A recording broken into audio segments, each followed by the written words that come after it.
Hello everyone, welcome to my new blog. আমি আজকে যাচ্ছি ব্লু লাইন থেকে গ্রিন লাইনে। তোমরা সবাই ভাবছো নিশ্চয়ই যে আমি আবার এটা কি বলছি। অ্যাকচুয়ালি আমি যাচ্ছি আজকে হাওড়ার নতুন মেট্রো স্টেশনটা এক্সপ্লোর করতে, যেটা আন্ডার ওয়াটার মেট্রো স্টেশন।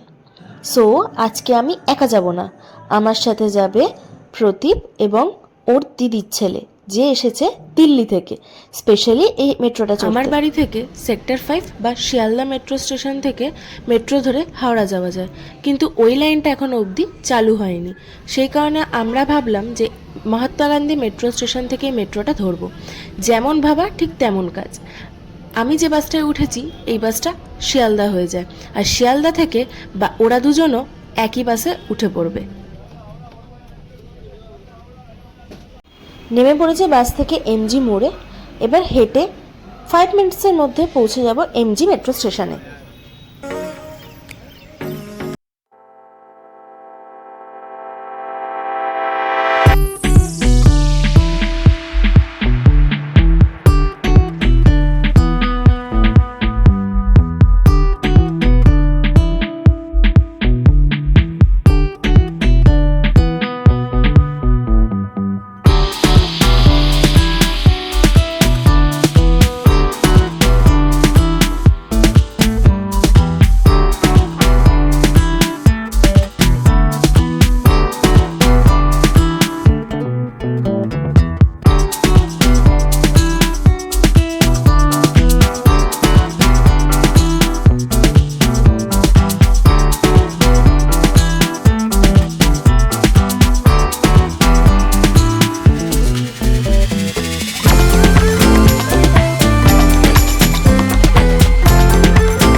বেশ ফাঁকা, কিন্তু নিচে এসে দেখি বাপরে বাপ কি যে ভিড়।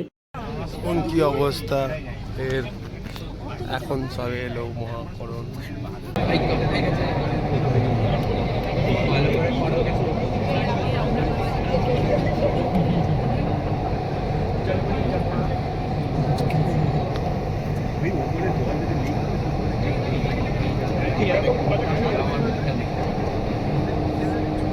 আজ হাওড়া মেট্রোয় চড়ার এই একটাই রিজন, যখন মেট্রোটা জলের তলা দিয়ে যাবে তখন বাইরে ব্লু লাইট জ্বলে উঠবে।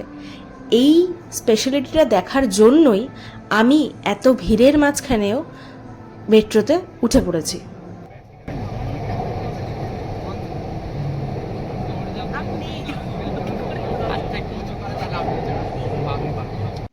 দিল্লি থেকে যে এসেছে ও দিদির ছেলে সেতু, তো ওর খুব ইচ্ছা ছিল এই মেট্রোটা চড়ার, সেই কারণে ওর জন্য আমাদেরও চড়া হয়ে গেল।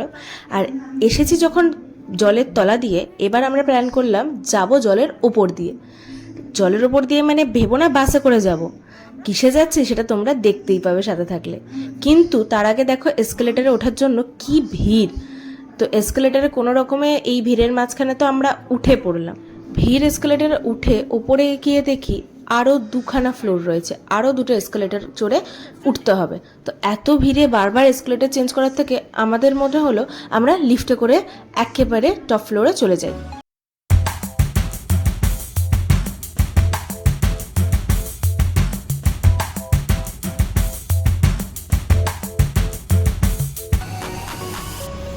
সব মিলিয়ে হাওড়া মেট্রোটা আমার বেশ ভালো লেগেছে। অ্যাকচুয়ালি হাওড়া মেট্রো স্টেশনটা অনেকটাই বড়। এটা ভেবেই আই গেস বানানো হয়েছে যে হাওড়ায় প্রচুর মানুষেরা স্টেশনে আসে ট্রেন ধরতে, তো মেট্রো স্টেশনটা একটু বড় হলে কনজেস্টেড লাগবে না।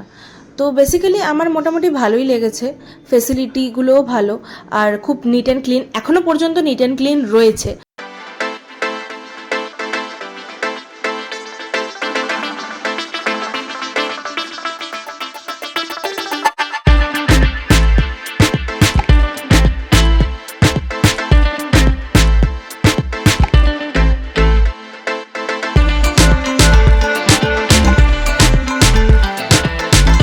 হাওড়ার ওল্ড কমপ্লেক্সের দিকে, যেটা 14 এবং 15 নম্বর প্ল্যাটফর্মের পরে। সেখান থেকে বেরিয়ে আমরা সোজা চলে এসেছিলাম ফেরিঘাটে।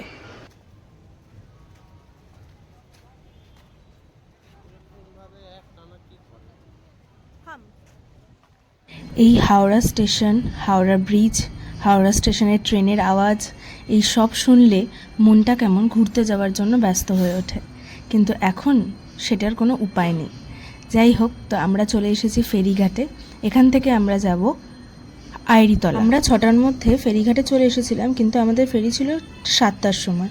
তো 1 ঘন্টা গঙ্গার পাড়ে বসে আমরা একটু হাওয়া খেয়ে নিচ্ছিলাম।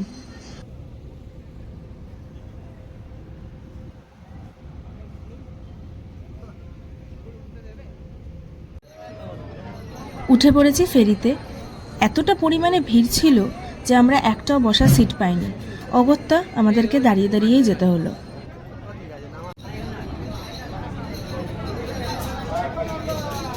সিঁড়ি দিয়ে উপরে উঠতে দেবে না? যা ট্রাই কর। না, দরকার নেই। তারপরে দেখা গেল বসার সিট ঠিকই পাইনি, কিন্তু এই ফেরির সাইডে দাঁড়িয়ে এই ভিউটা এনজয় করার মজাটাই আলাদা। গঙ্গার ফুরফুরে হাওয়া, সাথে হাওড়া ব্রিজ, কি রোম্যান্টিক না ব্যাপারটা। তোমরা কিন্তু আমাকে কমেন্ট করে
আজকে মন্দিরে অনেকটাই ভিড় ছিল, সেই কারণে ভিডিওটা ঠিকভাবে করা হয়নি।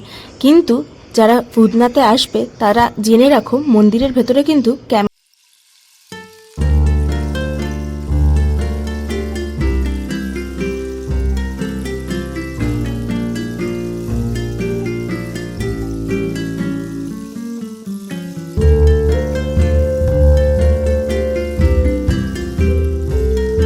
তাদের জন্য বলি, মন্দির থেকে বেরিয়ে বাঁ হাতের রাস্তা ধরে সোজা এগিয়ে আসলে দেখবে একটা ঘাট পড়ছে।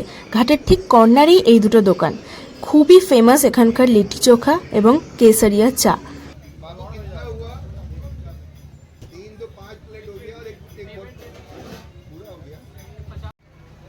এখানকার লিট্টি চোখাটা এতটাই টেস্ট লাগে আমার, আমি একটা প্লেট নিজেই খেয়ে নিই, কারোর সাথে শেয়ার করার কোনো প্রশ্নই ওঠে না।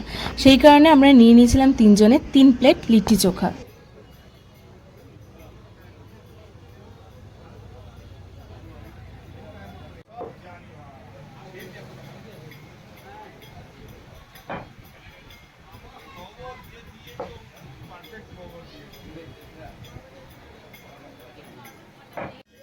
এই দুটো ফেমাস জিনিস তোমরা কিন্তু ট্রাই করো একবার এসে, আর আমাকে জানাতে ভুলো না যে তোমাদের কেমন লাগলো। তো খাওয়া দাওয়া শেষ করে আমরা এবার বাড়ি ফিরবো। সেতু চলে যাবে দিল্লিতে। সো ওর সাথে আবার 1 বছর পর দেখা হবে। আজকে আমার এই ব্লগটা তোমাদের কেমন লাগলো আমাকে কমেন্টে কিন্তু জানিও। আমার চ্যানেলটাকে লাইক, শেয়ার আর সাবস্ক্রাইব করে দিও। আজকের মতো টাটা।